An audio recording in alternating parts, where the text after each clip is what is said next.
Etong baklang Harry Roque na to ayaw tumigil na naman sa pambabastos at pambabalahura sa pagkatao nitong si incoming Congresswoman Leila de Lima. Sa isa sa mga vlogs na tinitira na naman niya, binabastos na naman niya, binababoy na naman niya ang pagkatao ni Leila de Lima, binabalahura na naman niya, binubudol na naman niya ang mga tao. Akala niya siguro naniniwala pa sa kanya at may credibility pa siya.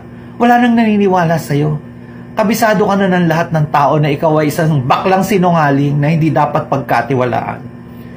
At para lang sabihin namin sa'yo, wala kang karapatan ni katiting o moral ascendancy para sabihin mo lahat ng mga sinasabi mo na yan kay Leila de Lima.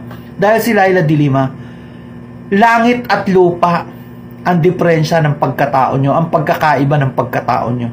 Si Leila de Lima, babaeng tao, hinarap lahat ng kaso niya hanggang nakulong na siya ng 7 taon dahil alam niya na wala siyang kasalanan. At napatunayan sa mga korte. Napatunayan niya na acquit siya. Ikaw, pugante, nagtatago ka. Tapos magsasalita ka ng mga kung ano-ano parang ikaw ang matino. Pugante ka eh. Napakaduwag mo eh. Sa warrant of arrest pa lang ng Quadcom, takot na takot ka na eh. Dahil alam mo, mabibisto ka na lahat ng mga kayamanan mo ay nakaw galing sa illegal na paraan. Wala kang kayamanan na nanggaling sa malinis. Kaya takot na takot ka eh. Nagtago ka na eh, nun pa lang eh. At ngayon, may lumabas na kaso na human trafficking sa'yo. Kung ano-anong pinagsasabi mo sa mga vlogs mo, umuwi ka dito, bakla ka. Magpaliwanag ka sa korte, huwag dyan. Kasi walang value yung mga sinasabi mo dyan. Umuwi ka dito sa korte ka magpaliwanag, harapin mo yung mga kaso mo at huwag kang magpakaduwag na tumatakbo ka sa mga responsibilidad na ginawa mo, sa mga krimen na ginawa mo. Lahat na ng tao, isinusuka ka.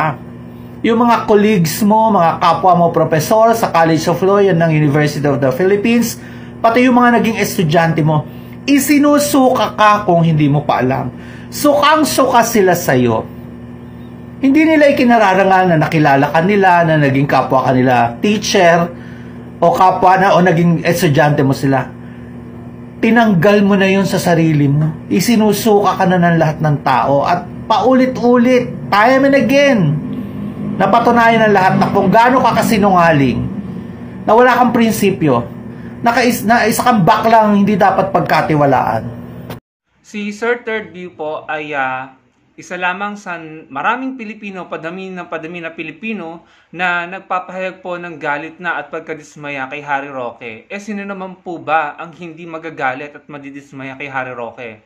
Una sa lahat, napakahambog po at napakayabang. At ang bastos po, no? Narinig niyo naman po yung binahagi ni Sir Third View.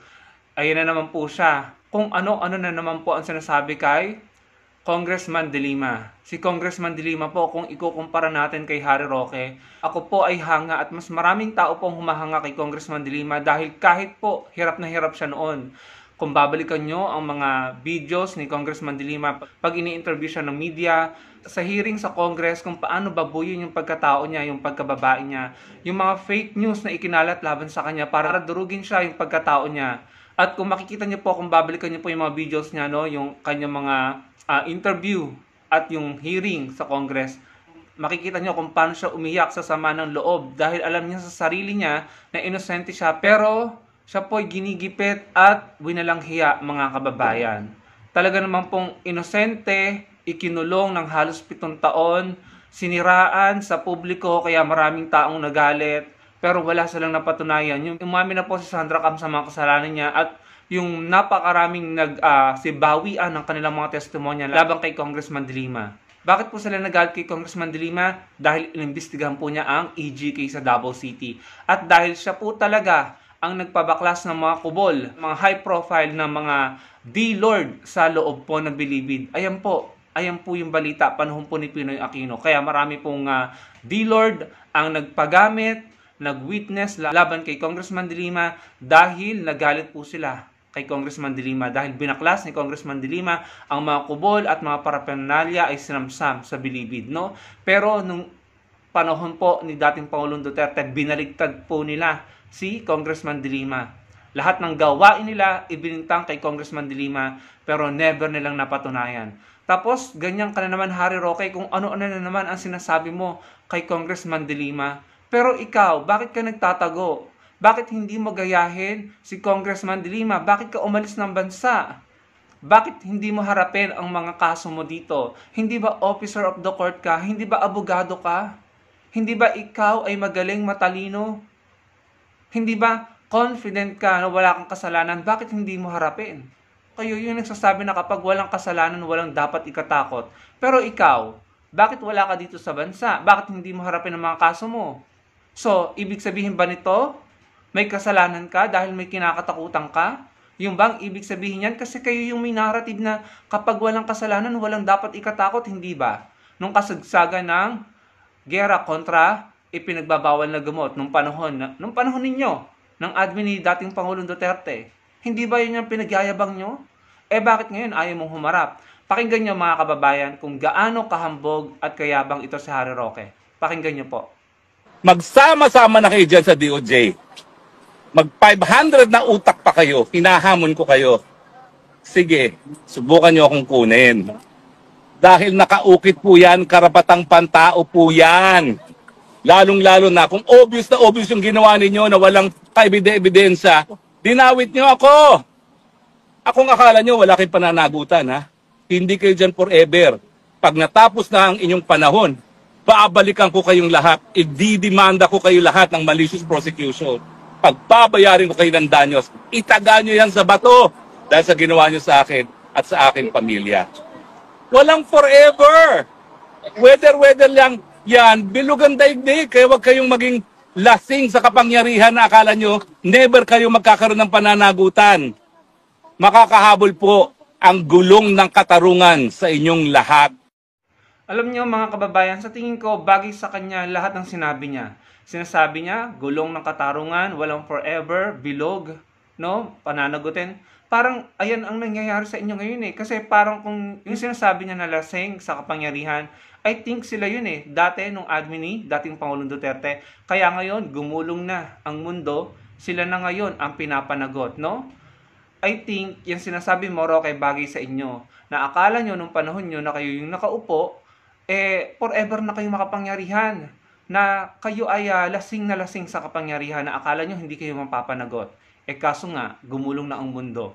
So, bagay na bagay sa'yo yung mga sinabi mo. Yung sinasabi mo na malicious prosecution, confident ka kahit labanan mo ang 500 na utak ng DOJ at sinabi mo din na walang ebidensya, narinig niyo naman po, no? Walang ebidensya yung mga kaso laban sa kanya. Then therefore, bakit hindi mo labanan? Bakit hindi ka umuwi dito?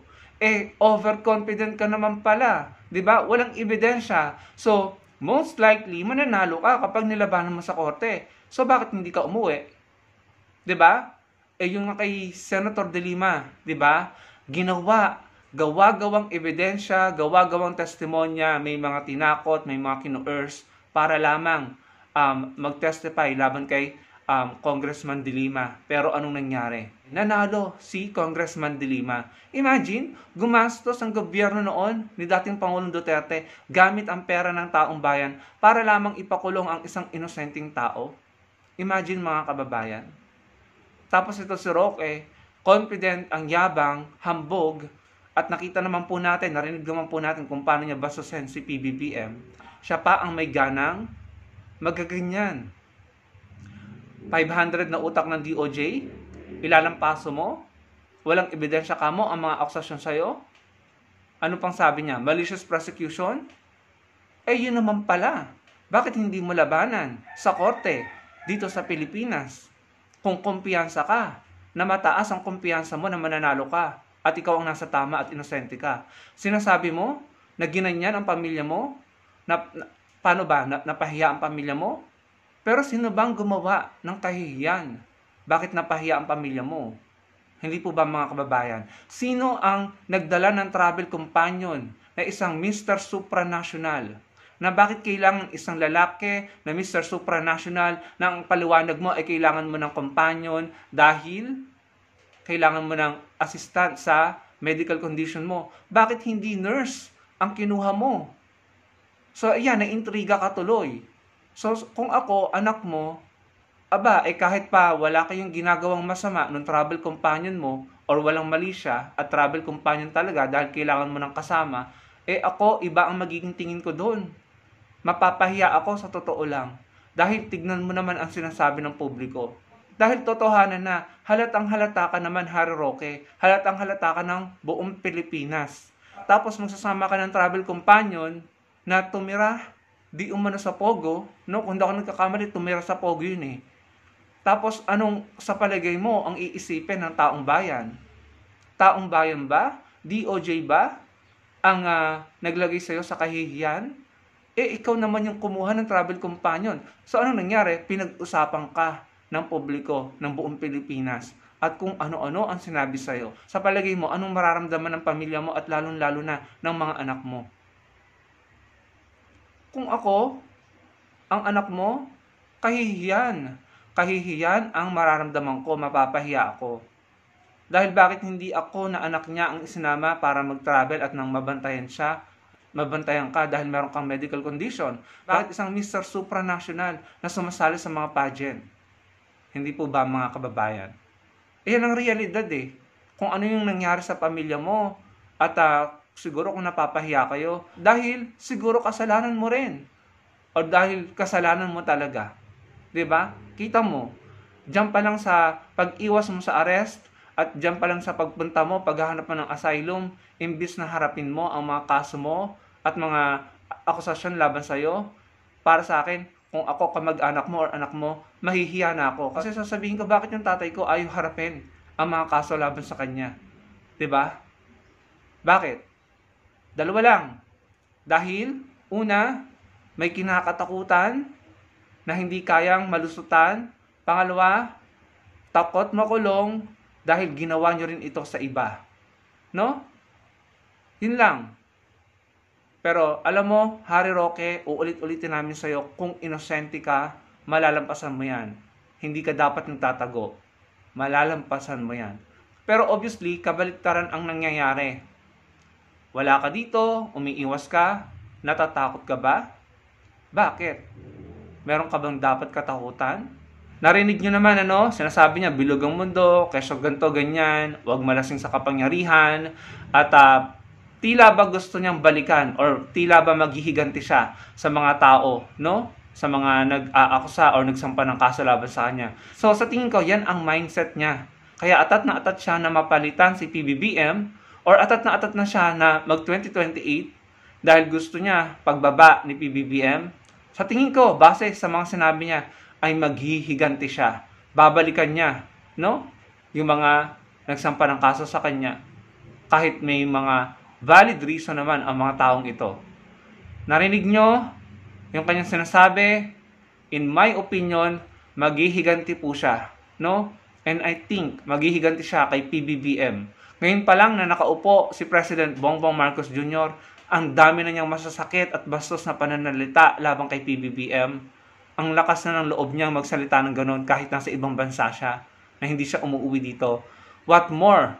Kung bumaba na si PBBM, sinasabi naman po niya literal na babalikan niya, no? Or gaganti siya. Yun po yung basa ko sa mga sinabi niya. Nasa sa inyo mga kababayan, kung papayag po tayo na makabalik ang mga yan at makita na naman po natin yung sistema na ipinakita nila nung panahon nila, nung admin ni dating Pangulong Duterte. Kung papayag na naman po tayo na magbalikan po yung mga tinanggal na sa bansa natin, yung Pogo, yung mga foreigner na nakakuha ng birth certificate, driver's license at passport kahit hindi dapat, kahit illegal. Nasa sa inyo po, nasa sa atin kung papayag tayo na magkaroon na naman po ng mga smuggled na bilyong-bilyong halaga ng pinagbabawal na gamot sa custom. Nasa sa inyo kung makakapamakyaw na naman ang mga idol na mga yan, ng mga ekta-ektaryang lupain dito sa bansa natin. Nasa sa inyo po kung mamamayagpag na naman sila sa West Philippine Sea at mang-aabuso na naman po sila. Nasa sa atin po kung pababalikin po natin ang mga pro-China. Nasa sa atin kung pababalikin natin sila, mga kababayan. Kung ngayon pa lamang ay ganyan na ang tono ng pananalita ni Harry Roque, mapaghiganti na. What more pa kapag nakabalik ang mga yan. So mga kababayan, nasa kamay po natin ang desisyon. Salamat po.